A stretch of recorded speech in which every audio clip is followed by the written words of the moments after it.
Hello everyone, कैसे हैं आप सब। एक बार पुनः शिव कोचिंग क्लासेस पर स्वागत है। उम्मीद करता हूं आप सब अच्छे होंगे, मस्त होंगे, बेहतर होंगे। आप सभी की पढ़ाई बेहतर चल रही होगी।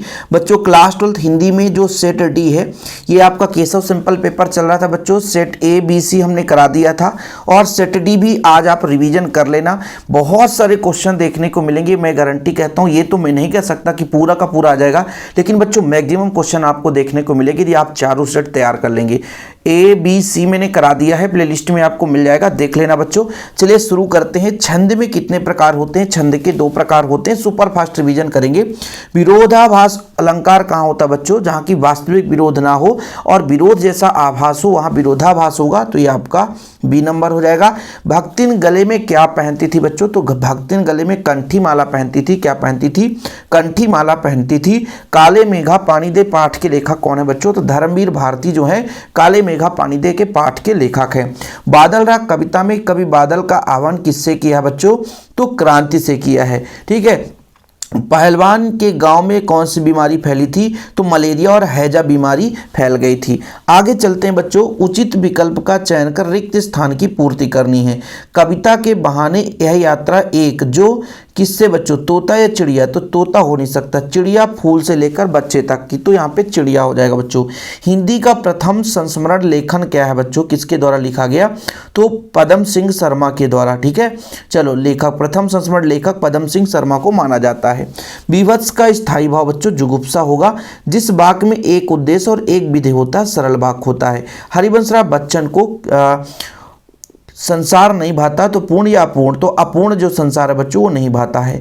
बिंब के भेद कितने होते हैं? तो बिंब के मुख्य रूप से 3 भेद होते हैं बच्चों। ठीक है, बाकी गूगल में सर्च करोगे तो और कई भेद मिल जाएंगे। ठीक बच्चों, आगे देखते हैं। यशोधर बाबू जीवन में मौज मस्ती के पक्षधर थे, तो ये बिल्कुल गलत है बच्चों, है ना। जूझ कहानी गोदान उपन्यास का अंश है, ये भी आपका गलत है। सिंधु घाटी सभ्यता में पत्थर और तांबे का प्रयोग नहीं था, गलत है, पत्थर तांबे का प्रयोग किया गया था। यांत्रिक एक तकनीक शब्द है, तो भाई जो विज्ञान से संबंधित होगा वो तकनीक शब्द होगा। सिंधु सभ्यता की मुख्य सड़कें दोनों ओर खुली हुई नालियां समांतर क्रम में दिखाई देती थी। देखो बच्चों, समांतर क्रम में थी लेकिन खुली नहीं थी, बंद थी, इसलिए गलत हो जाएगा। दिन जल्दी जल्दी ढलता है, कविता में दिन का पंथी सूर्य को माना है, तो भाई दिन का पंथी, दिन जल्दी जल्दी ढलता है, तो भाई दिन में सूरज चलता है, ढल रहा है, तो इसलिए दिन का पंथी सूर्य हो जाएगा। सही है। चलिए, समाचार लेखन की जो शैली है बच्चों वो उल्टा पिरामिड शैली हो जाएगा। ठीक है। इसके बाद समाचार के अंतर्गत किसी घटना का नवीनतम महत्वपूर्ण पहलू होता है, वो आपका बच्चों कहलाता है क्लाइमैक्स। ठीक है, समाचार के अंतर्गत किसी घटना या नवीनतम और महत्वपूर्ण पहलू पर होगा बच्चों, तो आपका क्लाइमैक्स हो जाएगा। बातचीत या वार्तालाप बच्चों, बातचीत या वार्तालाप, इसका हो जाएगा आपका संवाद। ठीक है। स्तंभ लेखन बच्चों विचार परक लेखन का रूप होता है। सिंधु घाटी सभ्यता, इसमें खेतिहर और पशुपालक हो जाएगा बच्चों। ठीक है। वह लेख जिसमें किसी एक मुद्दे के प्रति समाचार को अपनी राय प्रकट करता है, वो आपका क्या कहलाएगा बच्चों? संपादकीय कहलाएगा। फिर बाजार दर्शन बच्चों, इसके लेखक हैं जैनेन्द्र कुमार। ठीक है, नीचे आपका जैनेन्द्र कुमार। यदि कहानी का केंद्रीय बिंदु होता तो कथानक हो जाता, कहानी का केंद्रीय बिंदु कहीं था ही नहीं। चलिए, इसके बाद एक वाक्य में उत्तर देना है। दूसरा घर कर लेना मतलब दूसरा विवाह कर लेना, इसको 3-4 बार मतलब पढ़ा चुके हैं हम, और एक कमेंट बच्चा किया भी था कि सर दूसरा घर लेना मतलब दूसरा घर बना लेना। ऐसा नहीं भाई, दूसरा विवाह कर लेना, दूसरा घर बसा लेना, है ना। चलो आगे देखो। हिंदी कविता में नवीन युग के सूत्रपात का श्रेय किस युग को दिया जाता है बच्चों? तो छायावाद को दिया जाता है। किसको बच्चों? छायावाद को दिया जाता है। कभी किसका यौवन लिए फिरता है बच्चों? कभी यौवन का, है ना, उन्माद लिए फिरता है। किसका उन्माद लिए फिरता है? तो यौवन का उन्माद लिए फिरता है। चूरन कौन बेचता था? तो भगत जी। या भगत जी क्या बेचते थे? तो चूरन बेचते थे। शब्द गुण कितने प्रकार के होते हैं? नाम बताइए। शब्द गुण 3, ओज गुण, है ना बच्चों, प्रसाद और माधुर गुण। तकनीक शब्द का दूसरा नाम बच्चों पारिभाषिक शब्द, कई बार पूछा गया है ना। राजभाषा को अंग्रेजी में ऑफिशियल लैंग्वेज कहा जाता है। क्या कहा जाता है फिर बच्चों? ऑफिशियल लैंग्वेज कहा जाता है। आसमान में रंग बिरंगे पतंगों को देखकर आपके मन में कैसे ख्याल आते हैं? प्रश्न उत्तर, चलिए इसको देखते हैं बच्चों। तो पहले थोड़ा सा इसका उत्तर आप लोग पढ़ें। आसमान में रंग बिरंगे पतंगों देखकर मेरा मन बहुत खुश हो जाता है। मेरे मन में पतंग की उड़ान के समान खुले आसमान में उड़ने से उमंगे हिलोरे लेने लगती है। मैं सोचता हूँ कि मेरे जीवन में भी पतंगों की तरह अनगिनत रंग होने चाहिए ताकि मैं भरपूर जीवन जी सकूँ। मैं भी पतंग की तरह खुले आसमान में उड़कर बहुत ऊंचाइयों से जी भरकर संसार को देखना चाहता हूँ। मैं भी नई ऊंचाइयों को छूना चाहता हूँ। आसमान में रंग बिरंगी पतंगों को देखकर आपके मन में कैसे ख्याल आते हैं? मतलब आपको अपनी भावनाओं को व्यक्त करना है। ठीक है, आप अपने भावनाओं को व्यक्त करिए। जैसे मान लीजिए आप कभी ऐसा आपके साथ हुआ होगा कि मान लीजिए आपके गांव से हेलीकॉप्टर गुजर जाए या एरोप्लेन कोई गुजर जाए, तो आपको भी लगता है यार काश हम भी उस एरोप्लेन में बैठे होते, और जब एरोप्लेन में बैठे होते तो हमारे आसपास की सारी चीज़ों को कैसे दिखाई देता हो वो देखते आनंद आ जाता। ऐसा आता है कि नहीं? तो पतंग कविता में भी यही चीज़ देखने को मिलता कि पतंग के जैसे यदि हम भी उड़ जाए ऊपर तो हम दुनिया की हर चीज़ों को है ना अच्छे तरीके से देख सकते हैं और खुले आसमान में उड़ सकते हैं। यही चीज़ तो कहा गया है कि मेरे मन में पतंग के उड़ान के समान खुले आसमान को उड़ने की उमंगे हिलोर लेने लगती है। यानी पतंग को उड़ता देख करके मेरे मन में भी ये भावना जागृत हो जाती है कि मैं भी पतंग के जैसे ही आसमान में उड़े, खुले मतलब एक खुला वातावरण कहलाता है ना, आसमान मतलब खुला जीवन, तो हम अपने जीवन में स्वतंत्र रहेंगे, अनगिनत भाई है ना। जैसे हम ऊपर जाएंगे जीवन में तो भाई ऊपर जब जाएंगे तो सारी संसार दिखाई देगी, तो हम एकदम खुला महसूस करेंगे और ऐसा लगता है कि बिल्कुल पतंग जैसे स्वतंत्र कहीं भी आना जीना, हम भरपूर जीवन स्वतंत्रता पूर्वक जी सकें। ये चीज़ आता है। मतलब हम जब ऊपर जाएंगे तो संसार भर को जी भर के जितना करेगा उतना मन देखेंगे। तो भाई पतंग से निष्कर्ष ये निकलता है कि पतंग को उड़ते देखकर हमारे मन में भी ये शब्द आता है, हमारे मन में भी ये विचार आता है कि हम भी पतंग जैसे आसमान में उड़ें। मैं सोचता हूँ कि जैसे पतंग जैसे मतलब ऊपर जाएंगे तो पूरा जीवन बच्चों हरा भरा है ना, पूरा जो हमारा पृथ्वी है पूरा संसार है हरा भरा ऊपर से कैसे दिखाई देगा। खुले आसमान में पतंग जैसे हम विचरण करेंगे, बहुत ऊंचाई तक जाएंगे और संसार को हम देखना चाहते हैं किस तरीके से वहाँ दिखाई देगा, है ना। नई ऊंचाइयों को छूना चाहते हैं, मतलब हम नई कीर्तिमान स्थापित करना चाहते हैं, ये चीज़ है। तो इसको आपको अपने भाषा में लिखना है। ठीक है, चलिए। छोटे चौकोने खेत को कागज का पन्ना कहते हैं, क्या अर्थ निहित है? देखो बच्चों, कभी कहता है भाई साहब छोटे कागज के पन्ने को खेत, यानी हम कागज के पन्नों को ही खेत मानकर चलते हैं। जैसे एक किसान जो होता है खेत में जाता है, बीज बोता है ना, फिर पानी डालता है, पानी डालने के बाद उसमें खाद डालता है, फिर वो कटाई के लिए तैयार होता है। लेकिन जब हम अपने खेत की बात करते हैं तो कागज के पन्नों में ही अपने शब्द रूपी बीज बोते हैं, है ना। अपने ही जो किसान कर्म खेत में करता है, लेकिन हम अपना जो शब्द है पूरा का पूरा कागज के पन्ने में उकेर देते हैं। कवि ने छोटे चौकोने खेत का कागज का पन्ना इसलिए कहा क्योंकि कवि अपने कवि कर्म को किसान के कर्म जैसा बताना चाहता है। ठीक है बच्चों, चलिए यहां पर देखो वीर गाथा काल की दो विशेषताएं, आश्रयदाताओं की प्रशंसा और वीर रस के साथ श्रृंगार रस की प्रधानता। देखो वीर गाथा काल है तो वीर रस की प्रधानता होगी। ऐसे हम कुछ ट्रिक बताते हैं जो कि आपको याद रखना चाहिए। वीर गाथा मतलब वीर रस की प्रधानता है, फिर आपको कुछ नहीं बनता तुक्का दूसरा रस भी झोंक दो। ठीक है बच्चों, आश्रयदाताओं की प्रशंसा है। ठीक है, आदिकाल, वीर गाथा काल को आदिकाल पूछा कहा जाता है। एक क्वेश्चन यहां से बनता है, किस काल को आदिकाल के नाम से जाना जाता है बच्चों? तो वीर गाथा काल को आदिकाल के नाम से जाना जाता है। नई कविता की दो विशेषताएं बताओ। तो नई कविता की दो विशेषताएं हैं, नूतन शिल्प विचार भावबोध या नई प्रभाव समर्थ की काव्य में प्राधान्य। यह कविता साधारण मानव की एक क्षण की अनुभूतियों। देखो नई कविता मतलब नए विचार नए शोध का वर्णन किया गया है। एक तो आप इसको लिख दो, नई कविता में नए चीज़ों के बारे में, नए शोध के बारे में, है ना, वैज्ञानिक तथ्यों के बारे में वर्णन किया गया है। ये नई कविता में सबसे पहला व्यक्ति, एक साधारण व्यक्ति है ना, किसी भी चीज़ को है ना सशक्त बनाना चाहता है, सशक्त बनाकर उसको देना चाहता है। तो एक हम आपको याद करवा दिए कि नई कविता में नई विचारों को, नई शोध के बारे में थोड़ा सा विस्तृत वर्णन देखने को मिलता है ना, और नूतन शिल्प विधान या भावबोध या नई प्रभाव समर्थ देखने को मिलता है। एक बार बच्चों इसको अपन परीक्षा बोध से यदि थोड़ा सा रिवीजन करा दें तो मजा आ जाएगा। बताइएगा कौन बच्चा चाहता है कि हाँ सर परीक्षा बोध से बिल्कुल एकदम छापो छाप आप रिवीजन करा दो। आगे चलते हैं बच्चों, भ्रांतिमान अलंकार की परिभाषा देना है, उदाहरण भी देना है।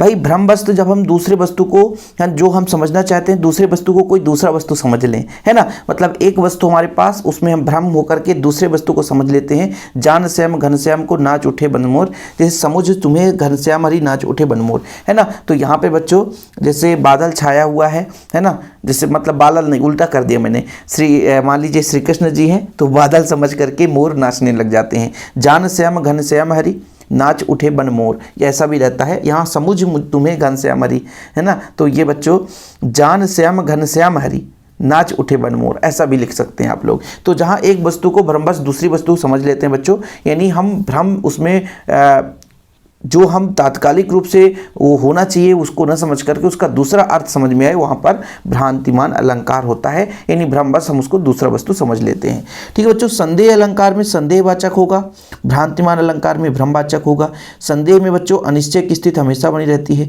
और इसमें बच्चों झूठ निश्चय हो जाता है ना, बिल्कुल उसको हम सही समझ लेते हैं। लेकिन संदेह में सही हम समझे नहीं, हमें हमेशा संशय बना रहता है। लेकिन भ्रांतिमान ने बताया ना, श्री कृष्ण जी को सीधा बदल समझ बैठा मोर, तो वहाँ पे फिक्स हो जाता है भैया, भले गलत है लेकिन वो गलत को सही समझ लेता है, लेकिन संदेह में संशय बनी रहती है। बिंब से आप क्या समझते हैं बच्चों? काव्य में बिंब का वह शब्द चित्र माना जाता है जो कल्पना द्वारा अतीन्द्रिय अनुभव के आधार पर निर्मित होता है। डॉक्टर नागेंद्र के अनुसार काव्य बिंब शब्दार्थ के माध्यम से कल्पना द्वारा निर्मित एक ऐसी मानस छवि है जिसके मूल में भाव की प्रेरणा होती है। बिंब का मतलब होता है बच्चों प्रतिरूप।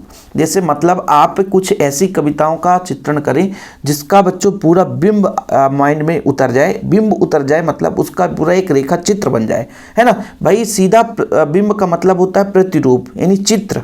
ठीक है बच्चों, यानी जो आप कल्पना द्वारा इंद्रियों अनुभव के आधार पर निर्मित होता है।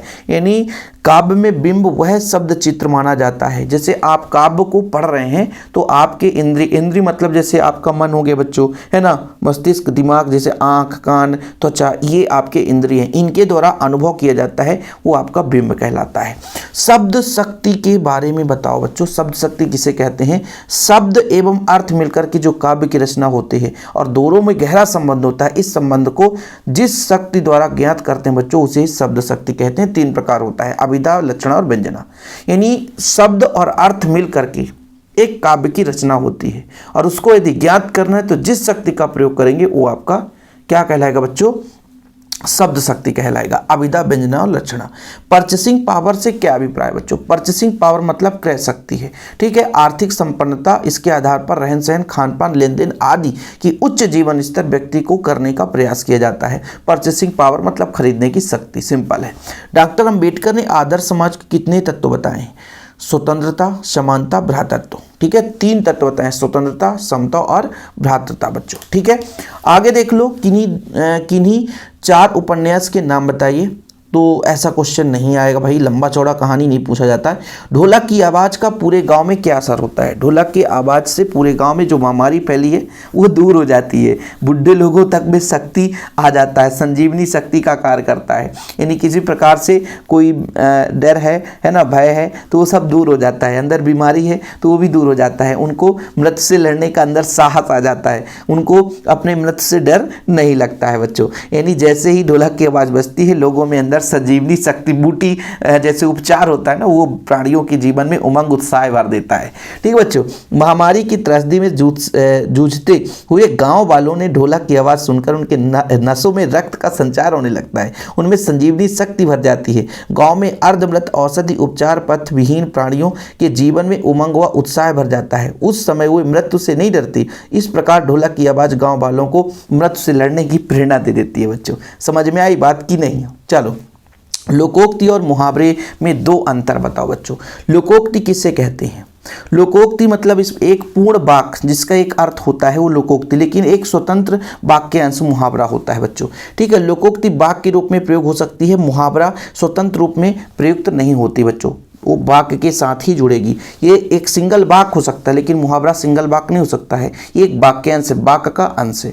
लोकोक्ति के लिए तदरूप संदर्भ की आवश्यकता होती है, मुहावरे के लिए तदरूप संदर्भ की आवश्यकता नहीं होती है। मतलब एक छोटा सा रूप है ना, वाक्यों का अंश बच्चों, वो आपका मुहावरा कहलाता है, लेकिन एक पूर्ण वाक्य जिसका प्योर अर्थ होता है वो आपका लोकोक्ति है। जैसे आप मुहावरे का अर्थ स्पष्ट करना चाहोगे तो बिना वाक्य संभव नहीं है, लेकिन लोकोक्ति अपने आप में पूर्ण अर्थ युक्त होता है। ठीक है, चलिए, मिश्रित वाक्य और संयुक्त वाक्य। मिश्रित वाक्य में क्या होता है बच्चों कि कई उपवाक्यों का मिश्रण होता है। इसमें एक प्रमुख उपवाक्य होता है तथा अन्य उपवाक्य मतलब उससे निर्भर रहते हैं। लेकिन संयुक्त वाक्य में साधारण वाक्यों के दो या दो से अधिक संयोजक शब्दों की सहायता से जोड़ा जाता है। संयुक्त मतलब जोड़ करके, और मिश्रित मतलब एक मुख्य रूप से, बाकी उसके साथ है ना उपवाक्य जोड़ दें बच्चों। जैसे जब मैं स्टेशन पहुंचा तब रेल छूट चुकी थी और वह भोजन करता था और विद्यालय जाता था।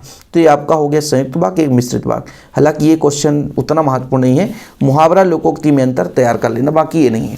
क्षेत्रीय शब्द किसे कहते हैं? जो किसी क्षेत्र विशेष में बोले जाते हैं। जैसे आपका अंगोछा हो गया बच्चों, लोटा हो गया, ये क्षेत्रीय शब्द हो जाते हैं। ठीक है, रामायण को रामायण कह देते हैं, तो ये क्षेत्रीय शब्द हो जाते हैं। जननी और जन्मभूमि स्वर्ग से श्रेष्ठ है बच्चों। अब इसका भाव पल्लवन कीजिए। भाव पल्लवन बहुत महत्वपूर्ण है, इसे तैयार कर ही लेना आप लोग। अब देखो, जननी का मतलब होता है बच्चों जो जन्म देती है, मेरी माँ, है ना। और जन्मभूमि मतलब जहाँ हम अपना कर्म करते हैं, जहाँ हम पैदा हुए हैं, वो स्थान। अब बच्चों एक चीज़ है, स्वर्ग से भी श्रेष्ठ है। स्वर्ग से श्रेष्ठ क्यों है? देखो, यानी भगवान से भी श्रेष्ठ हम मानकर चलते हैं। देखो, हमको जो पैदा कर रही है जो माँ है, वो हमारे ईश्वर से भी बच्चों क्या है? श्रेष्ठ है। ठीक है, और जन्मभूमि जहाँ हम रहते हैं, ठीक है, जीवन यापन के लिए, वहाँ से हमें भोजन के लिए अनाज मिलता है, पानी मिलता है, रहने के लिए घर मिलता है, वातावरण मिलता है, तो वो आवश्यकता के आधार पर हमको प्रदान करती है, इसलिए वो भी श्रेष्ठ है। स्वर्ग में तो क्या होता है, क्या नहीं होता, किसी को पता नहीं है। लेकिन जननी जो हमें पैदा करती है, हम जीवन भर उसके ऋणी रहेंगे, क्योंकि हमें जो मूर्ति रूप देती है बच्चों, वो हमारी जननी है।